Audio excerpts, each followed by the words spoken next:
All right, I'm calling the Public Safety Committee meeting to order on 10 a.m.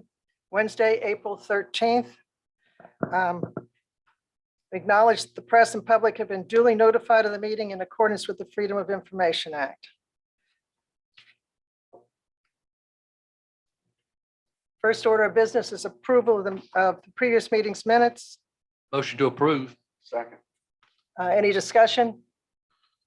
All in favor? Aye. Aye. Okay. Citizens' comments. All comments will have a time limit of 3 minutes. Okay. Can you come up to the microphone so that the public can hear you too? I want to outdo all of you. However, I played basketball with Fred Flintstone.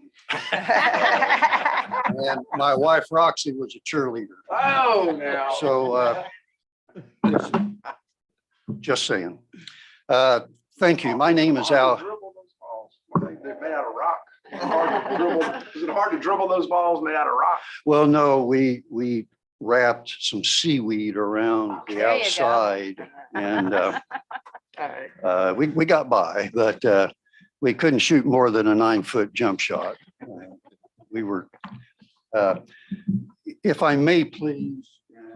Oh, careful. Oh, gosh.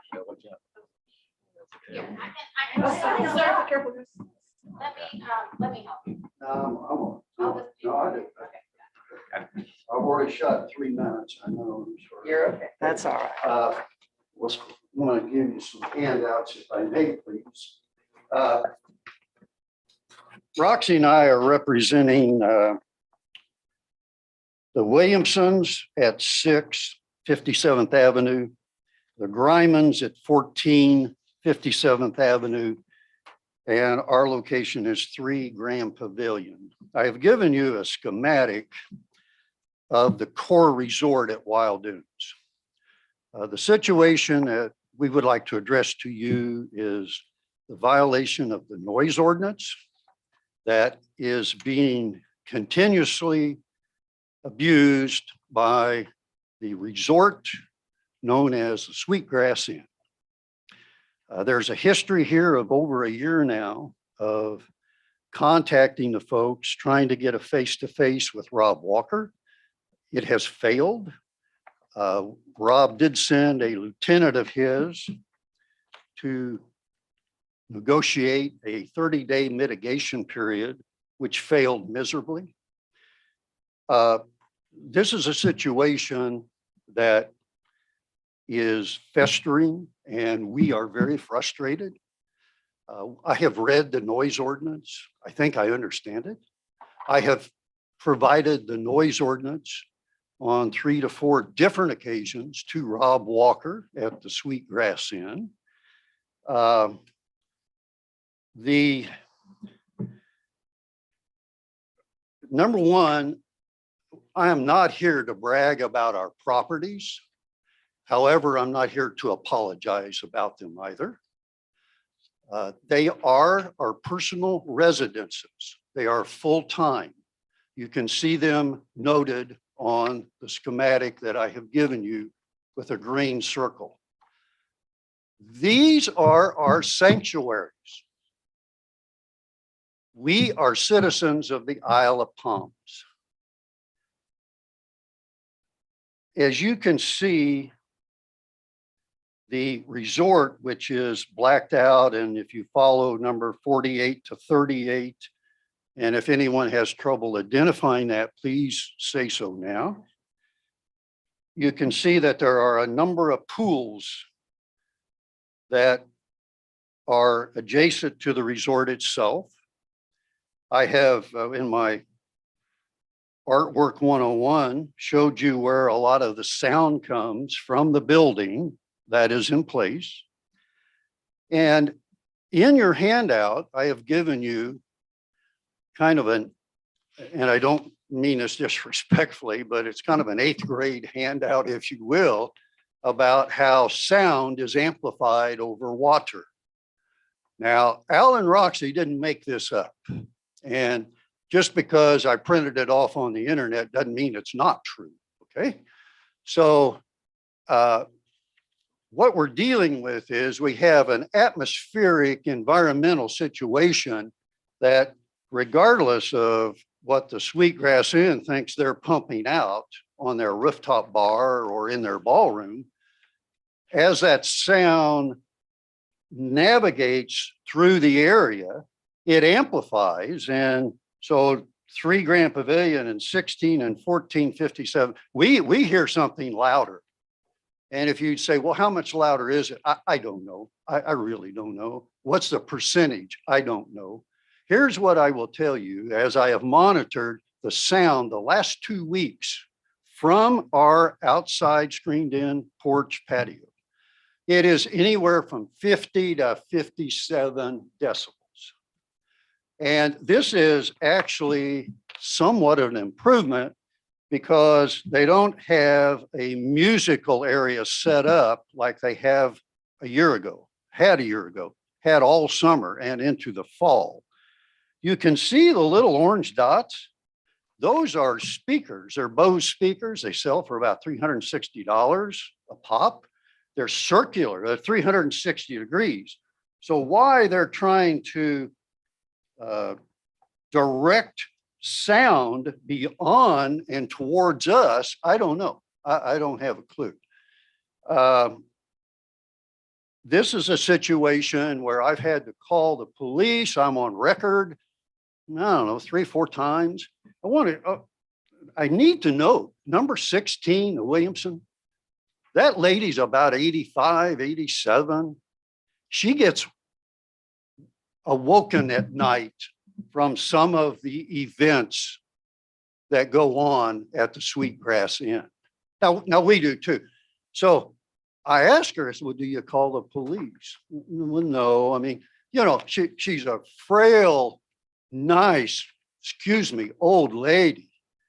And she shouldn't have to put up with this abuse.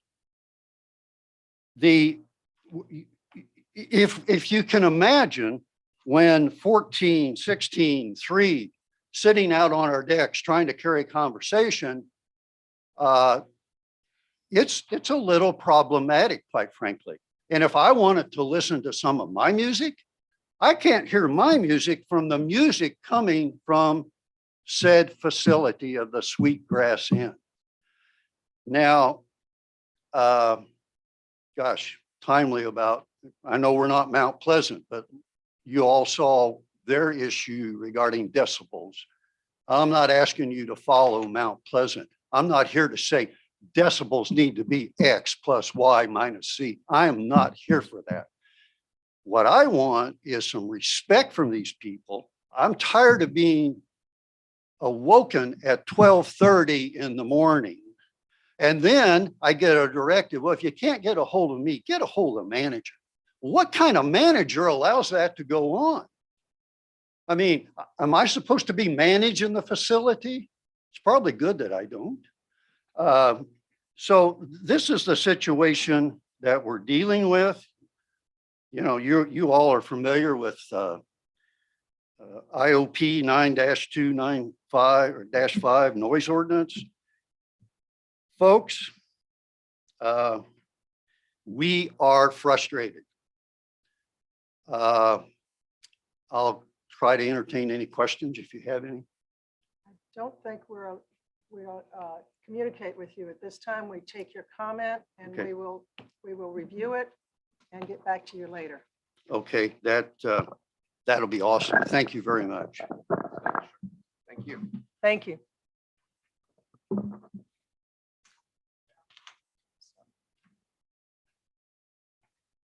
Thank you for the opportunity. James Owens, 2805 Palm Boulevard. I've sent numerous messages. Speeding on Palm Boulevard is number 1. 5:30 a.m. to 7, going north toward Wild Dunes. It's got to stop. Visibility. I think we need more visibility on our roads with our police officers. 2, 1107, I sent the chief and some of you folks, 2 officers, SUV and a sedan were parked at Church 21st, 1107 at night, chatting. They don't need to be doing that. They need to be on patrol. Parking in that churchyard. Parking on the curve at 21st. SUV, bright lights on, trying to catch people coming around the curve with some speed limit 15 miles an hour. They don't need to have the bright lights on, chief. Parking tickets. We need, the high season is here. We need to have beach services out here writing tickets. I'm tired of calling, having a cop come out to where I live and have a car parked illegally, and the officer goes up and knocks on the door, move your car. Maybe that's a good idea. Once might be good. Ticket will stop it. Rolling through a stop sign. Can't even walk the sidewalks on Palm Boulevard without someone not coming to a complete stop. Those are my issues. I just wish we had more visibility. Chief, and I don't know what your changeover time is in the AM. I want to say it's 6:30. And that's when a lot of that stuff happens, sir. So maybe you can have some overtime or park some cars out there. Just came from church a few minutes ago in Sullivan's Island, just popping people right and left. And that visibility sign that we spoke about, I know I got your email, sir, about putting it in the budget. It is a deterrent. It is a deterrent. And the one that's mobile, the battery doesn't last many hours. So maybe there's a double way to put another battery on that, because it was out earlier this week. Rusty, you and I talked about it. It only lasts maybe 24 hours, but visibility, if we have police cars that are not in use, maybe we can park them on these boulevards. That's a deterrent, in my opinion. So I ask that y'all please stop the speeding on Palm Boulevard from Breach Inlet to 41st. That's where I travel. Thank you for your time. Thank you, Thank you. James. It is a never-ending problem that I'm sure the police and our police department are concerned about. So just keep with us. Okay. All right, departmental reports. Fire Department, Chief Oliverius. And once again, welcome. This is your first month on the job, I guess. It's no longer the first week. Thank you very much. Really appreciate it. It's been a phenomenal journey so far, and we have an incredible team. Chief Hathaway has done a wonderful job with keeping everything in place to where I can get in and we can start working together. And he has a lot of talent, and I really appreciate everything that he's done so far for our department and has continued to do over the last few weeks. So our department report, the monthly dashboard that we have, we're trying to, everything we're doing, we're looking at efficiency and communicating our message. We want to be lean. We want to get the message out there and make sure that it's in a way that everybody can digest it and understand it. But we have, for March, we had 64 emergency calls for service. Those are broken down, as you can see on the monthly report, for fire rescue and service calls. We had some amazing events that happened over the March timeframe. I started on March the 29th. That was my first day with the fire department. On the 28th, when I was in Mount Pleasant, I listened to a possible structure fire we had at a port of call on Palmetto Drive. And I was able to listen to the radio traffic there and listen to how our people were doing over here. And I was definitely impressed. They were able to quickly extinguish the fire and search for extension and kept everything damage-wise to a minimum. So we had an amazing response there. Shows the commitment to training and equipment that the city gives to our personnel. And they responded appropriately and did a wonderful job there. On the 31st, I had the pleasure of being on that call for service. We had a kite surfer who was not seen for 25 minutes. The water was very, very cold and super, super windy. The conditions were very difficult, and the Coast Guard could not respond to us due to the conditions and availability of resources. City of Charleston, the same thing. And our people for the City of Isle of Palms Fire Department did a spectacular job. It was a really difficult situation, and they were able to effect rescue very quickly. Chief Hathaway and I were assisting with part of that, but we were more of an observation role because everybody had their task and they executed it flawlessly. So we all should be very, very proud. And it was an amazing example of teamwork and training. So I just wanted to highlight that. And we'll talk probably more about that. We really want at a later date, different venues, but we want to highlight the great things that our people do. Employee recognition is a big part of what we're doing. And that we'll probably see that again because it was such a stellar example of who we are and what we do. The monthly report also breaks down, our analytics, and we all love analytics to see where we are, to trend where we're going to go in the future. And Chief Hathaway did a wonderful job with that, breaking it down for the rest of March. And what I really like here at the end of the report is we have some great pictures of our people out there training, getting after it, working together, honing those skills and getting better at our craft. And I really think the pictures can tell the story. What is impressive to me also is how we label and lay out our call volume with using GIS, and you can see where our calls are grouped through the weekend and through the month. And as we build that over an annual cycle, we'll be able to trend, okay, where are areas where they're going to need most attention for these call types or these time periods. And you can almost use a predictive analysis on where your resource deployment, how that needs to match what our service delivery is telling us. And so us being able to track this analytically with this data will trend it over months and over a year time frame. We hope to do an annual report at the end of this year that we can use, that'll be coupled with our strategic plan, that'll kind of bring a lot of this information together in different formats. And Chief Hathaway's great at that, at how we break that down and send that message. And we've also talked to City Administrator Fregoso about that and what her needs are, what your needs are, what the Public Safety Committee likes to see, what tells the story to give you the information you need so we can get that out to our citizens. And also you can get it to use to when we're bringing initiatives and budget requests and those things. So it all makes sense. It's all woven together. And over the last, 30, the next 15 days out of this 30 days, we'll be working on any health and safety things that we see that might be budget. They might not be budget. They might just be things that we need to review in policy. So we're actively doing that. We're reviewing our policy and procedures. Number one, I'm getting to know everybody in the department. One thing that I've done recently and I'm doing tonight as well, spending 24 hours with each shift, and that's proved to be pretty awesome. Each time we've responded to calls after midnight. That makes the next day tough for me. Not as nimble as I used to be, but it's really great to see them out there and to be part of that. I'm learning about them personally and professionally. And I think that's important to do. So like I said, we have incredible people. So this will be my third 24-hour shift. I've done the last 3 Wednesdays. Oh, okay. So I've really appreciated that. And they're excellent chefs. We have some excellent chefs too. The hospitality's been great.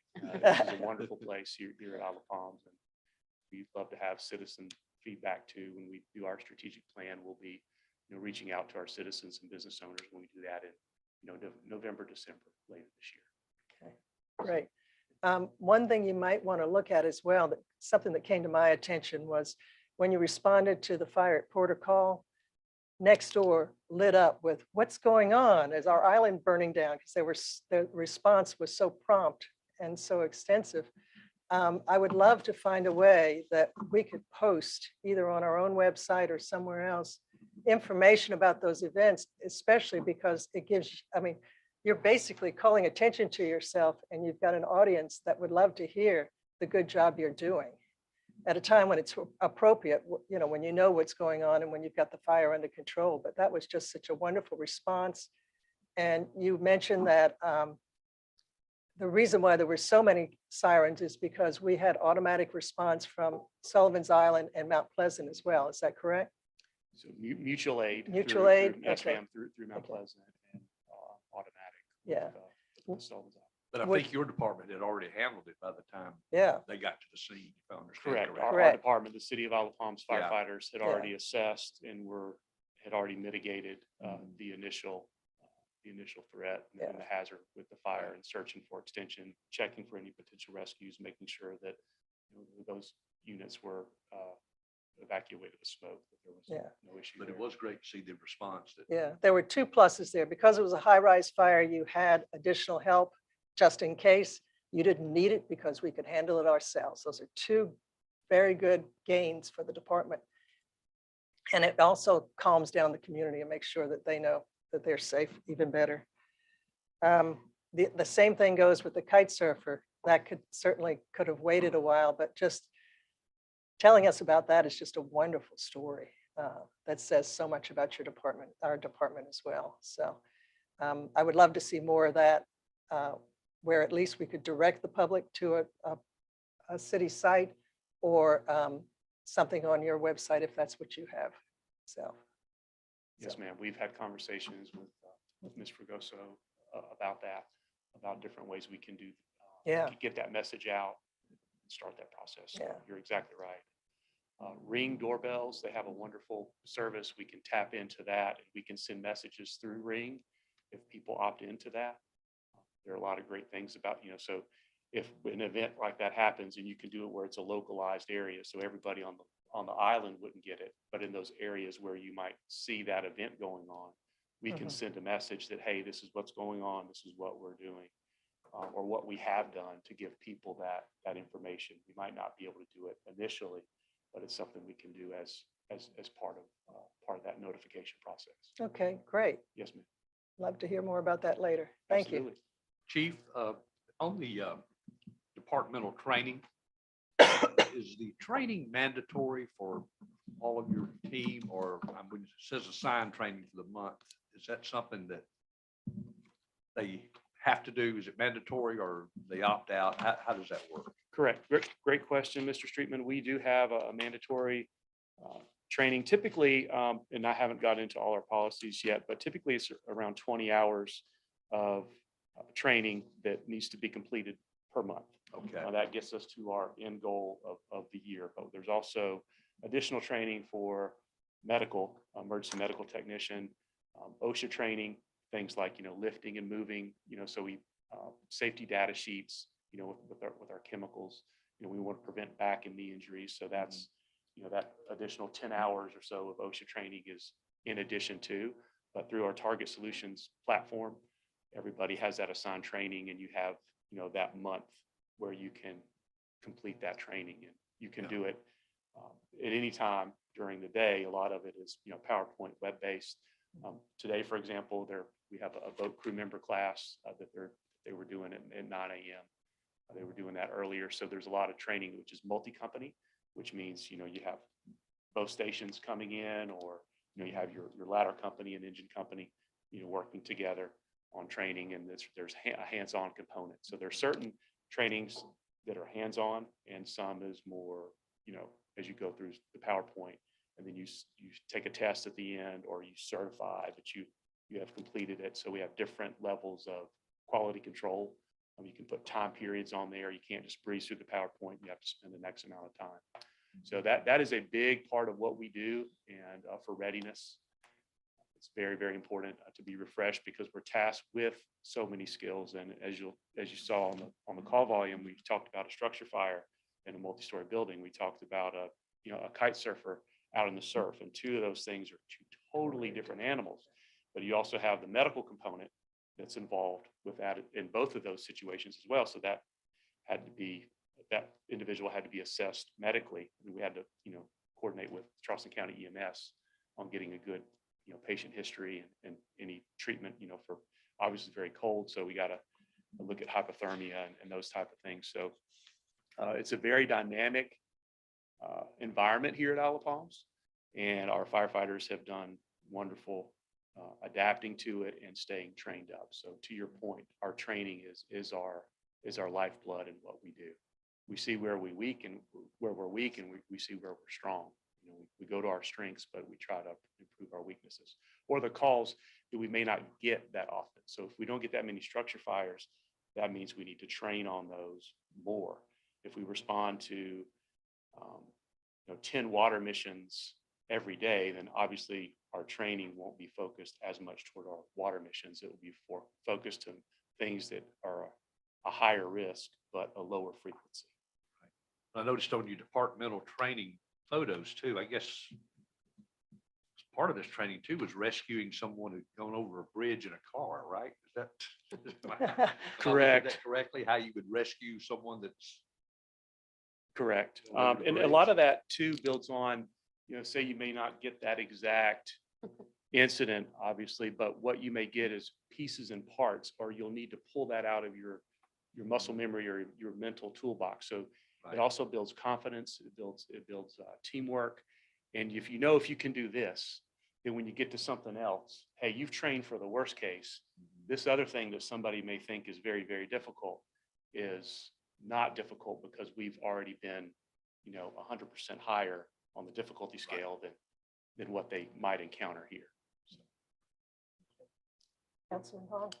Ma'am, thank you, Chief. Thank Okay, you. thank you. Yeah, thank y'all. Hopefully Appreciate that it. wasn't too long-winded. Got you what you need. were Okay. No. Can't thank them for the training they did. We supply some of those photos. We thank you. Thank you. Yes, sir. Thank you. All right, Chief Cornett.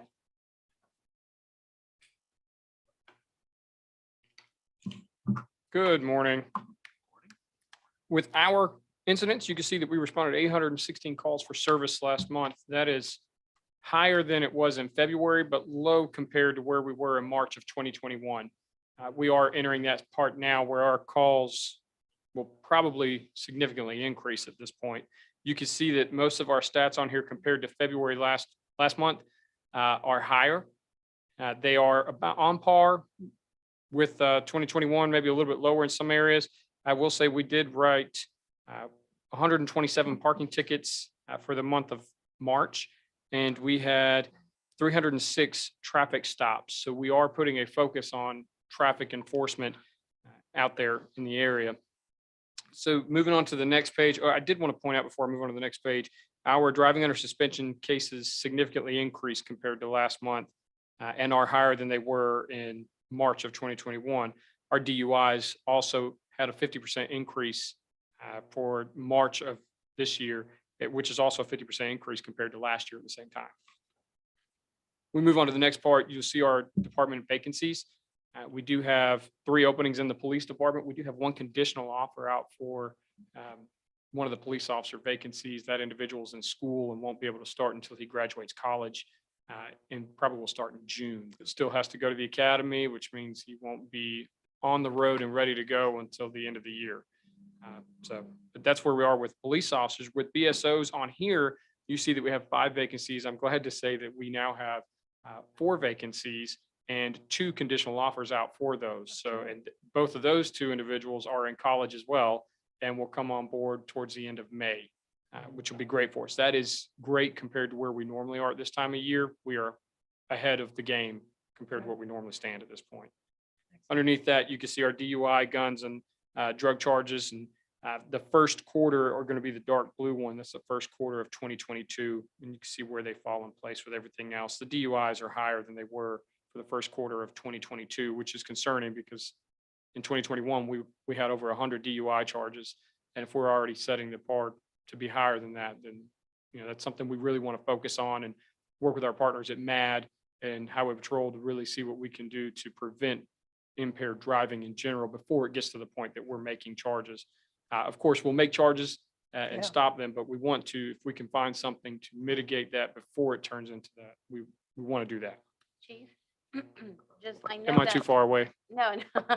I know that in the past, you have implemented, again, for some preventative action with having officers down at Front Beach during busy weekends at night, offering free tests to help people determine when they are not able, should not be driving.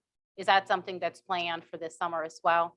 We will, but it's really been dependent on COVID. When COVID hit, because it is somebody has to blow into a machine that somebody's holding, we didn't want to put our officers in that situation.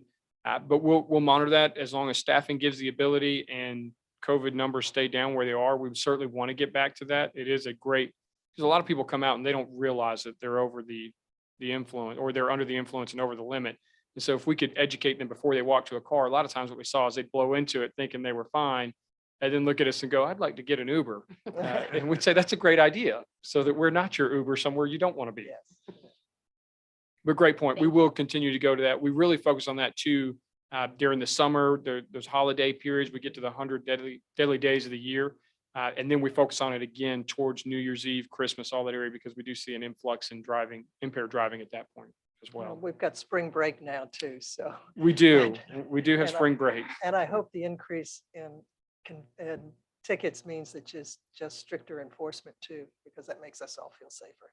It is stricter enforcement, but also anytime you see an increase in vehicles driving on the island, you're going to see more traffic stops.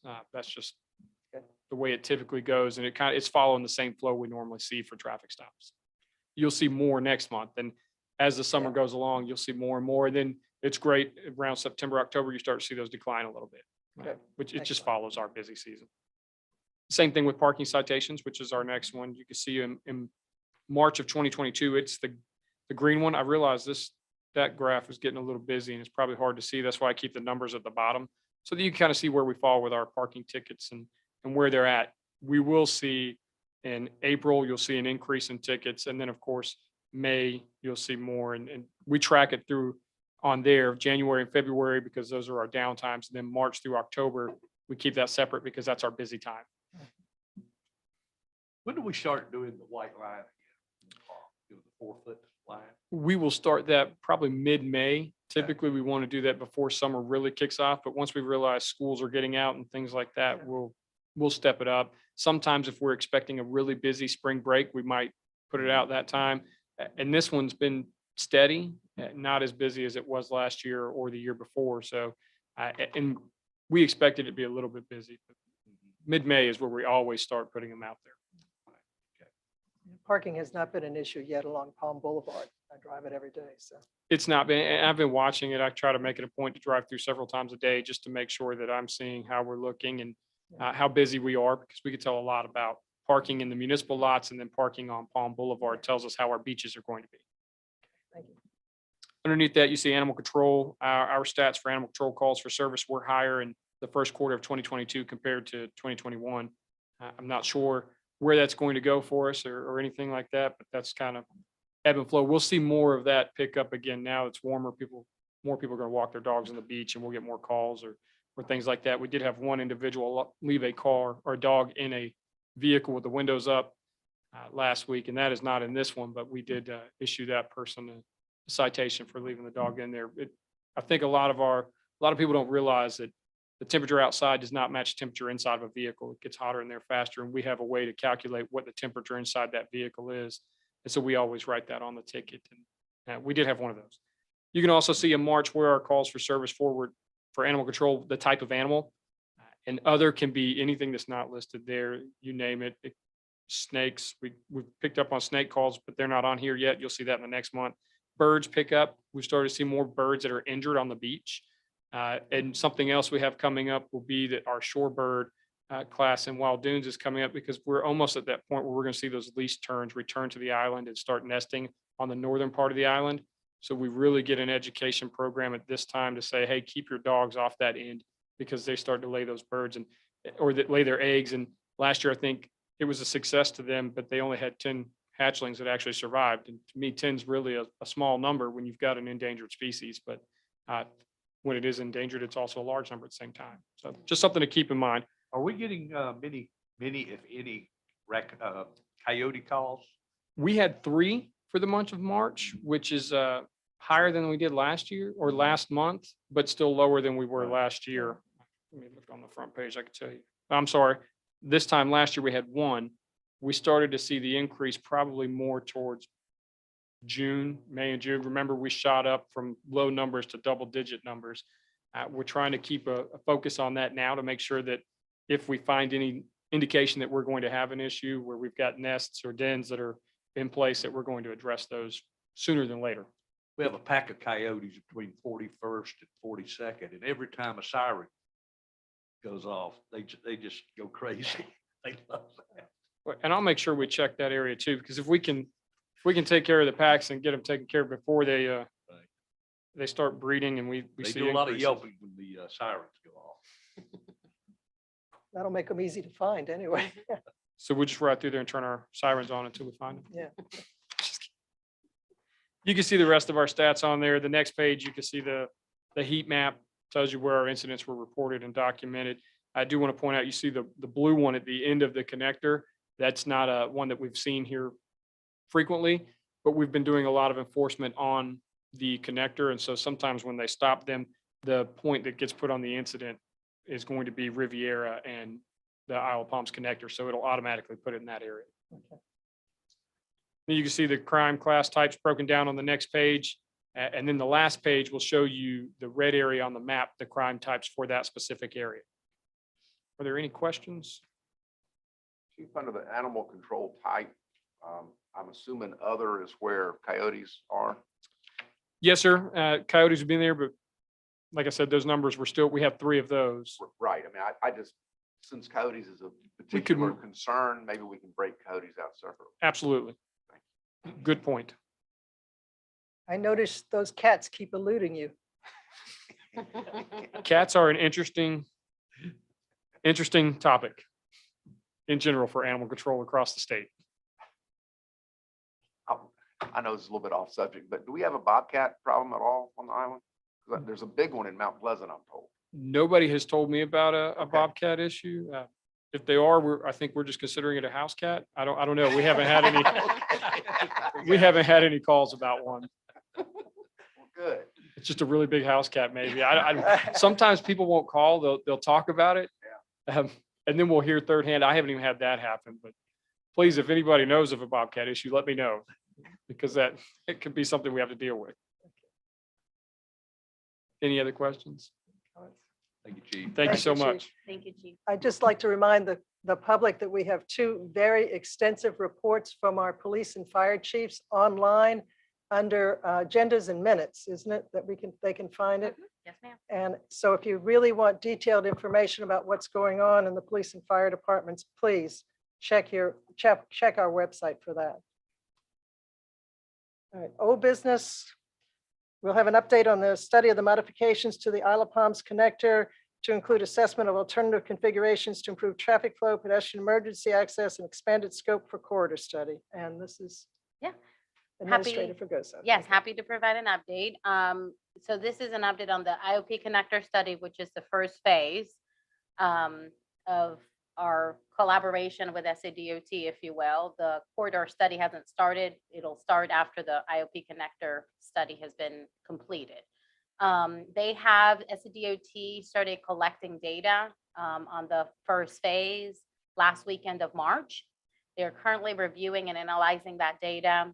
A meeting is being planned and being scheduled between the engineers, including Jennifer Bill, our traffic engineer that we've hired, for her to go through all the data that was collected, identify if additional data is necessary, make sure that it is consistent with the expectations that we articulated in our kickoff meeting with SCDOT. And we should be hearing back on that in the next couple of weeks. So Jennifer has been working directly with SCDOT engineers on this project, and her and I we're trying to schedule a meeting for later next week ahead of her meeting with SCDOT to review the data collected. Okay. And will there be community meetings involved with this study? I know that the scope included community feedback. I'm not quite sure yet what that means or how that will look like. Mhm. That's one of the next steps that we'll be discussing with SCDOT. Once the data, the community input would come once the recommendations are developed or the options are developed. Options are developed before the recommendation comes out, please. Yeah. Yes, that is the goal. Yeah. In terms of the corridor study, At that kickoff meeting, it was discussed, needing to engage Mount Pleasant as well. So those meetings are still being coordinated. Okay, great, thanks. And I'd just like to emphasize that there is a second study which will look at the signal timings along the whole Isle of Palms connectors corridor, which will come after the phase 1 study. Yes, and maybe Chief can help me on this, but I know that DOT, when they came out here in March to start collecting data on the connector, sort of dimensional information on the connector. They did make some changes to the signal timing on our intersection to address seasonal uptick of traffic flow, and those will soon be implemented. So that is Okay, we that haven't seen it yet. No, but that portion is coming, and that was some of the things that were discussed at the kickoff meeting, that it's very important to the city to try to do something about it before the season. Excellent, great, thank you. You're welcome. Okay, anything else? Any other comments? Okay, new business, discussion of the capital outlay for public safety. How do we want to do this? You want to just present it to us? Yes, Okay. I can, absolutely. And then Chief Oliveras will also help with exhaust systems. So as you all know, Chief Oliveras just joined us. He's been with us for a couple of weeks. And one of the first things that we discussed was him having an opportunity to evaluate the budget requests that have been presented so far by the fire department and the ones that y'all have already discussed. So I gave him an opportunity to reevaluate, reassess, and let us know if there were any other initiatives that would be favorable for the fire department to consider this year. So those are being brought before you all. There are some smaller items that are not a huge budgetary impact that have already been addressed. For example, increasing their uniform line item so that we can constantly replace T-shirts and uniforms to make sure that our folks look very professional all the time. So those things have handled sort of internally, and there are a couple of items that will be that we have budgeted funds currently that will be able to cover that. But these two items are, big capital outlay requests that I wanted to bring forward, and hopefully have a recommendation to include in the next draft of the budget that's presented at City Council. The first one is the exhaust system, and Chief Oliveras will explain a little bit more about that. The total amount for that request is $200,000, and that includes installing that system on both stations. And there is a grant opportunity that we're going to be pursuing actively throughout the year. We're requesting to put the full amount in the budget in the event that we're not successful getting the grant, but we feel confident that we might be able to, and that would mean that the city would only be responsible for between 20 and 25% of the total cost, but 200,000 is the total amount. And then the second is related to a request from the department to refurbish both gyms. Chief Oliveras and I have a commitment to physical fitness and physical readiness. And we think that would, the equipment hasn't been refurbished in many, many years. And we think it's something that shows how much we value our personnel. And it's something that will be used by not only the fire department, but also the police department. So that cost would be shared. And both gyms are available to any city employee. So we think that just updating the equipment, making it, more modern and just equipment that they want will hopefully encourage more participation and people going to the gym.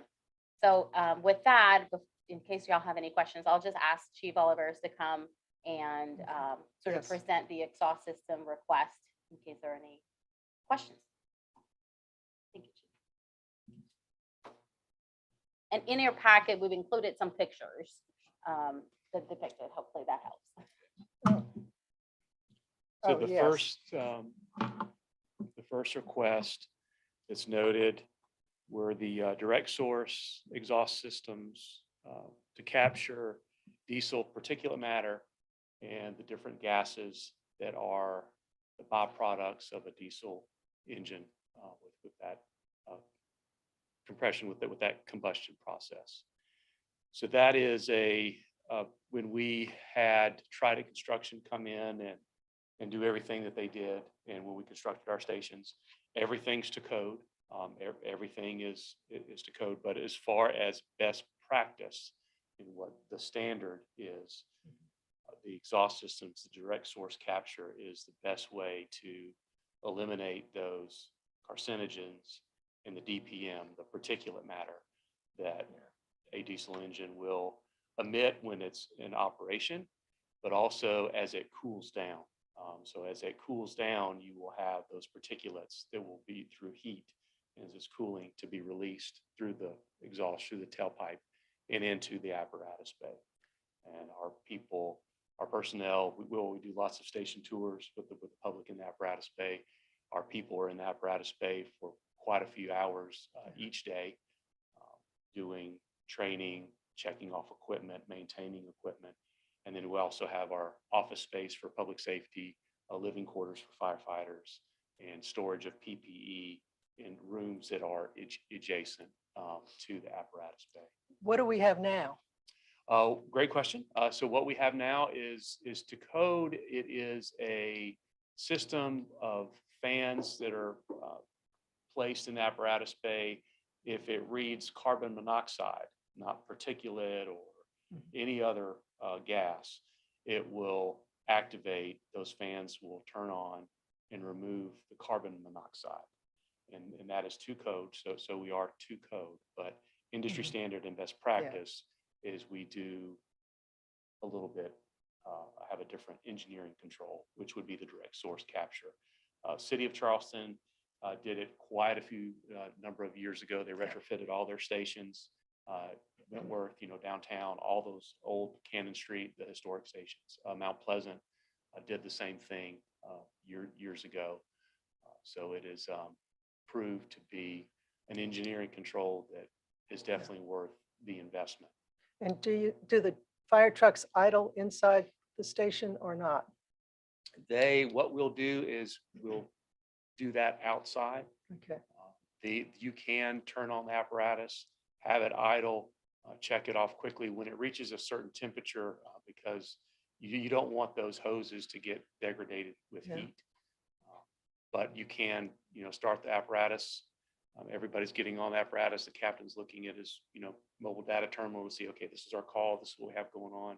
Because it does take a while to get everybody in motion and moving. We have a minute to get in there and to get out of the station. So it would take care of that. And then as the vehicle departs the station, it's on a rail system, a track. And so it moves with it until the apparatus is fully clear of the apparatus bay, and then it's magnetic and it will just depart. It will release and go back in to the station, and it's on a timer. So anything that's left in the hose over the next 2-3 minutes, it will continue to evacuate anything that's remaining in that hose. Even though the fire truck is departed, it will put that through the system. And as that fire apparatus comes back onto the apparatus pad, you have the ability for the firefighter to take it and plug it up to the exhaust. They know they don't have to get right down there on it because it's magnetic. They can plug it in, and then before it even enters the apparatus bay, you're capturing all that. And that would be that idling, or it'd be in reverse. So for that time period until you get it backed in to its proper spot in the apparatus bay, and then everything's shut down. okay. So Thank you. I'm sorry. Go ahead. So the $200,000 is for both stations, basically, right? Yes, sir. And the grant that we've applied for, who is that through? We haven't applied for it yet. That'll be the plan. Chief, do you want to speak to the grant? That's correct. So there are numerous opportunities for grants that are available. The Assistance to Firefighters grant is available. That's an option. That typically is in the spring. So we would have to get it next year in 2023. We also have the ability to work with our grant writer through the city. Ms. Fregoso and I talked about that, to get aggressive on that, to see what other grants are available in between now and that time frame, to look aggressively for those opportunities. Do we have to wait for the grant to be received to start the work, or can it be retroactive? Oftentimes for grant awards, you can't start the work or make any purchases until the grant award is issued. Okay, thank you. Nothing? Okay. So we are requesting, I do support these requests. Chief Oliveris and I have met a couple of times to go through the budget, and I am recommending that the committee makes a recommendation to Ways and Means so that it could be added to the next draft that is distributed later this week for discussion next So Tuesday. we need a motion for that. Yes. What would be your response to us approving $50,000 for this with the understanding that you've already told us you feel very good about the grant coming in at 150? Well, it's just historically, our practice is whenever we are pursuing grants, we budget the full amount. And then it's just offset by potential grant funding received. What budgeting the full amount allows us is, let's say we're not successful for 2 grants that we submit, we have the placeholder in place to decide at a later time. It's something that the city will want to fund regardless of getting a grant funding or not. So that just gives us that flexibility, even though we'll be actively pursuing grant opportunities for it. But it just seems like it is something that I think receiving a grant award or not seems something that, following best practices, for the safety of our personnel should be something that if we get to that point, council will be able to approve a full purchase. But my concern is we've already spent a lot of money on the PPE. I think I said that right. The for bunker this- gear, Yes, bunker gear for this next budget cycle. And so that would be a way to maybe spread it out, and then you just have to come back to us if the grant doesn't come through. we can do that. We can certainly do Because that. Would not be my preference, but I understand, but with the bunker gear, we've already spent how much money? it's 136,000 for the full second set of gear for all personnel. Do we have money in the budget that can cover this full amount? Yes, ma'am. And I personally think that this is something that's safety. It's running your car in the garage with the door closed, I think is what we're talking about. So I would certainly want something much safer if it's available. I'm in favor of, approving the full amount here. So do we have a motion? Motion to approve the request for the additional exhaust system and the gym equipment. Okay, I second. So just for clarity, the gym equipment will be shared. So 3 ways. The fire department will budget $50,000 to the fire department's capital budget, and then 25% to, which, would be 25,000 to the police department. Okay, Where's the gym? The gym, we have one in station, we have one on both stations, and they're next to their living quarters. okay. Any more discussion? I think second. Jan seconded. All right. All in favor? Aye. Aye. Okay, thank you, Chief. Okay, yes, ma'am. Thank you. Oh, there's one more thing that I wanted to bring up before you go. And I noticed that there's a fundraiser at the Exchange Club on May 18th for the Lens program, which supports the police and firefighters. Is it at the Exchange Club? No, that's at the restaurant. Yeah, Oh, I at the think. restaurant. Oh, Islander that's right. 71. Yes, and actually, I'm a member of the Lens program. One of the founding members has requested a meeting with me for tomorrow. So we'll be talking about that event through the Lens program and articulate what the city's participation would be in terms of personnel being invited to the fundraising. So it's May 18th and it's at the new restaurant. So 2 good things in one package. Okay, I think that's it. Yeah. All right. Wonderful. Any other miscellaneous business? Well, we have an item under new business B, the sole source purchase, and sorry. that's something that the chief will also sort of explain. That is something that will be covered under our current budget year.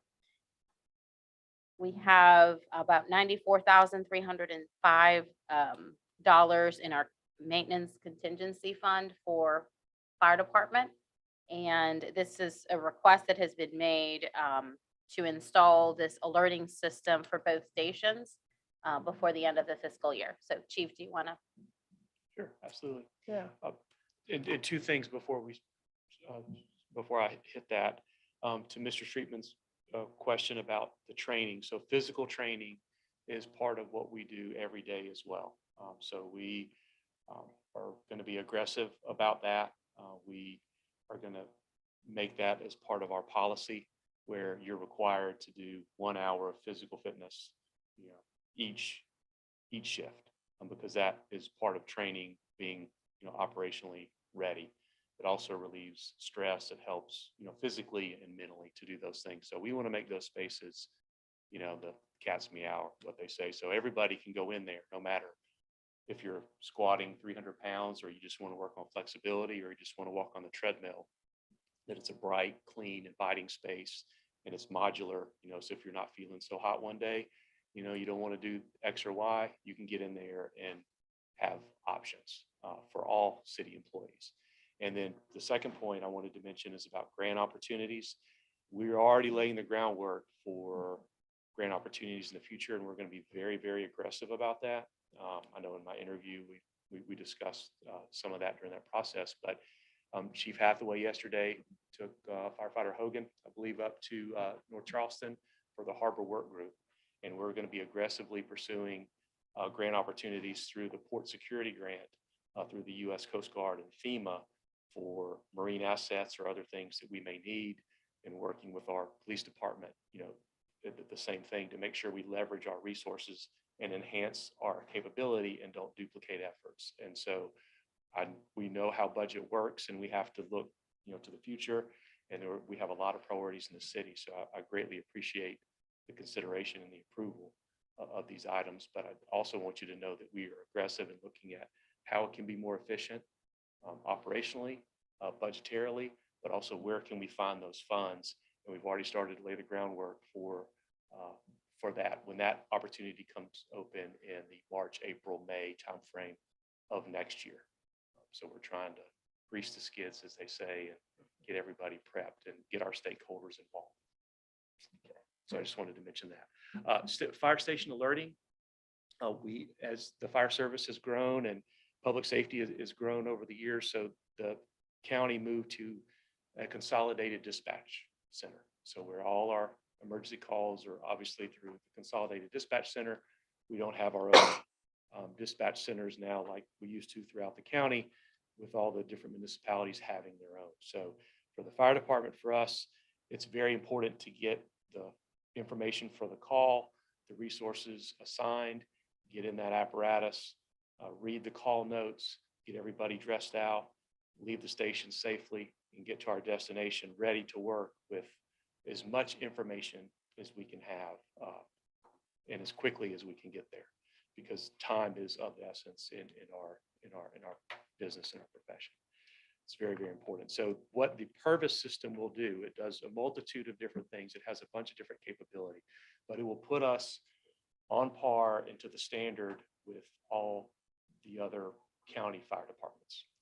So when we have a call, it will come out on the speaker, and it will say, right now it says all Isle of Palms, fire personnel, you have an emergency call at the ABC Lane.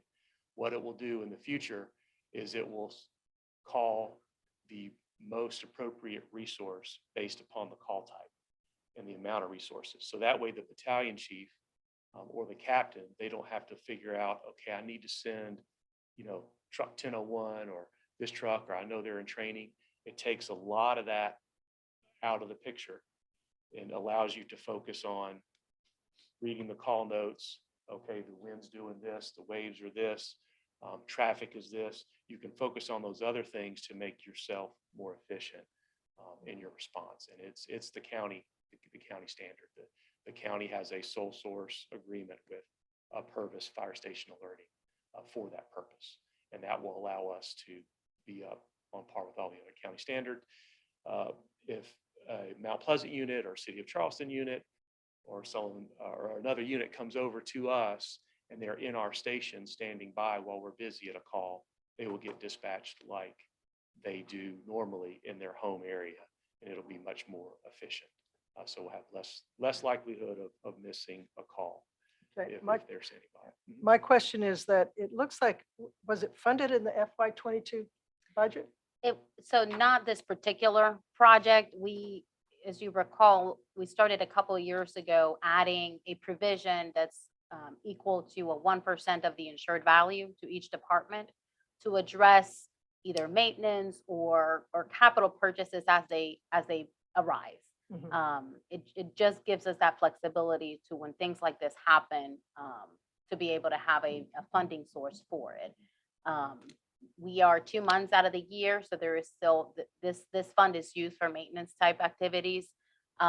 We have money in our current budget to cover this request.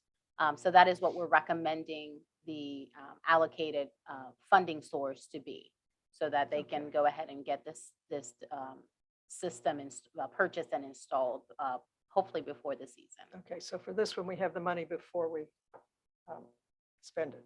Okay, thank you. Is this, the 94,000, is that an annual contract amount? Or is that The, total cost? no, it's 75,000. 75. That's a one-time Okay, I cost. was just looking at maintenance and service contracts. Is that the reserve fund you're talking about? Yes, the 94 is what we have in that line item. Okay, got it. And that Yeah. is something that we budget every year, and that number changes because the insured value changes. But the 75 is the amount associated with the request, and that's a one-time Okay. fee. Do we need to make approval for that as well? Yes, a recommendation to Ways and Means. Okay. I make a motion, we approve. Discussion? All in favor? Aye. Aye. Okay. Thank you. Is there anything else? Skip anything? No, Okay. ma'am. All right, our next meeting is 10 a.m. Thursday, May 5th. Got a question, Madam Chair. Cinco de Mayo, who's bringing the margaritas and Oh, the sausage that's shit? right. I think that's you. Oh. Yeah. What are Is that our okay with policies? everybody? That is a regularly scheduled date? Margaritas, yeah, I'm good. yes. Especially, motion to, second. Third. All right. Aye.